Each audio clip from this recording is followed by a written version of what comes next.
سوال ہے وہ کون سی چیز ہے جو دنیا میں چھوٹی لگتی ہے مگر آخرت میں پہاڑ جیسی ہوتی ہے؟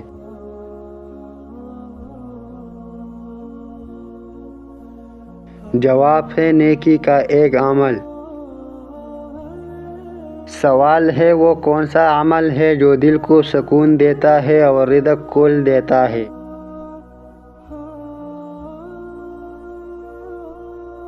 جواب ہے درود شریف۔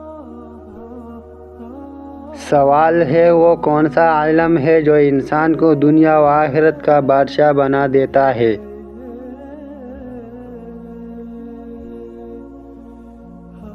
جواب ہے قرآن کا علم۔ سوال ہے وہ کون سا وقت ہے جب رحمت زمین پر نازل ہوتی ہے؟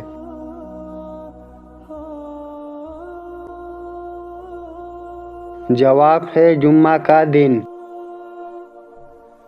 سوال ہے وہ کون سی سانس ہے جو نکل جائے تو واپسی نہیں؟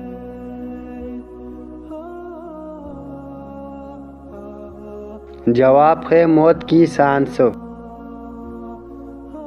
سوال ہے وہ کون سی دعا ہے جو دل سے نکلے تو پہاڑ بھی ہل جاتے ہیں؟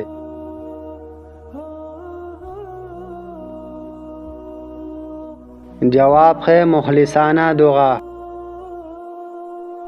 سوال ہے وہ کون سا لمحہ ہے جب فرشتے انسان کی زبان سے جھوٹ برداشت نہیں کرتے؟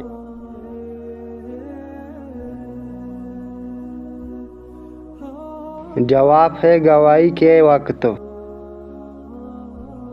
سوال ہے وہ کون سا کام ہے جو تنہائی میں کیا جائے تو عبادت بن جاتا ہے؟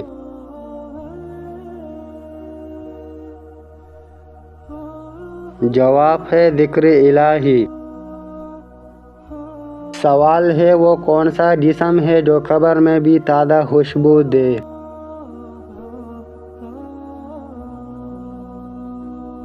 جواب ہے حافظ قرآن کا۔ سوال ہے وہ کون سی چیز ہے جو روزانہ قبر کو دیکھتی ہے مگر کوئی نہیں سنتا؟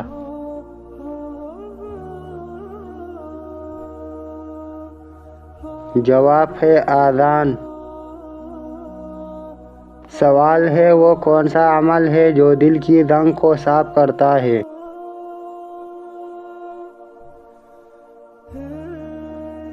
جواب ہے تلاوت قرآن۔ سوال ہے وہ کون سا انسان ہے جس کا مقام شہید جیسا ہے؟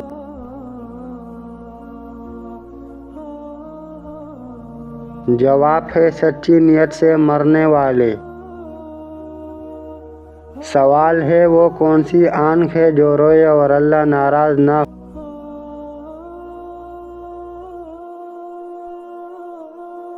جواب ہے خوف خدا میں رونے والی آنکھ۔ سوال ہے وہ کون سا انسان ہے جسے دنیا بھی سلام کرے اور آسمان بھی؟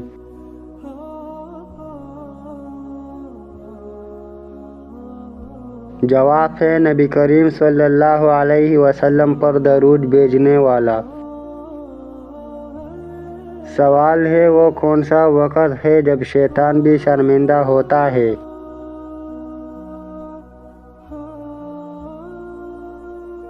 جواب ہے انسان کی سچی توبہ پر۔ سوال ہے وہ کون سی چیز ہے جو قبر میں انسان کے ساتھ جائے گی باقی سب چھوڑ دے گی؟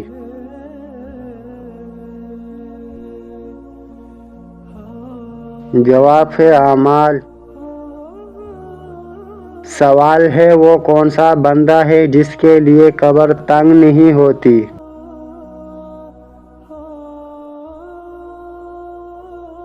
جواب ہے نیک اور پرہیزگار۔ سوال ہے وہ کون سی دعا ہے جسے رات کے آخر پہر مانگ تو عرش ہلتا ہے؟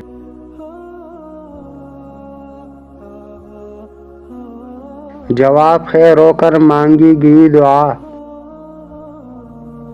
سوال ہے وہ کون سا کلمہ ہے جو زبان سے نکلے تو گناہ جوڑتے ہیں؟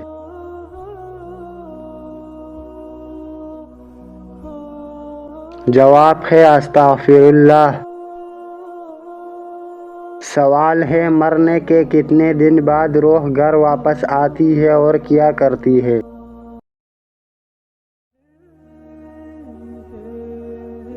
جواب ہے مرنے کے بعد روح کا جسم سے رشتہ ختم ہو جاتا ہے۔ کہا جاتا ہے کہ روح تیسرے دن اپنی گھر آتی ہے، پھر 7ویں دن دوبارہ آتی ہے، دیکھتی ہے کہ گھر والے کیا کر رہے ہیں۔ 40ویں دن آخری بار آتی ہے اور دعاؤں کا انتظار کرتی ہے۔ کچھ لوگ کہتے ہیں کہ روح ہر جمعے کو گھر والوں کے پاس آتی ہے۔ اگر دعا، قرآن یا صدقہ کیا جائے تو روح خوش ہوتی ہے۔ یہ سب باتیں تجربات، بزرگوں کے اقوال اور روایات پر مبنی ہے۔ اسلام میں ان پر یقین رکھنا فرض نہیں، لیکن دعائیں کرنا فائدہ مند ہوتا ہے۔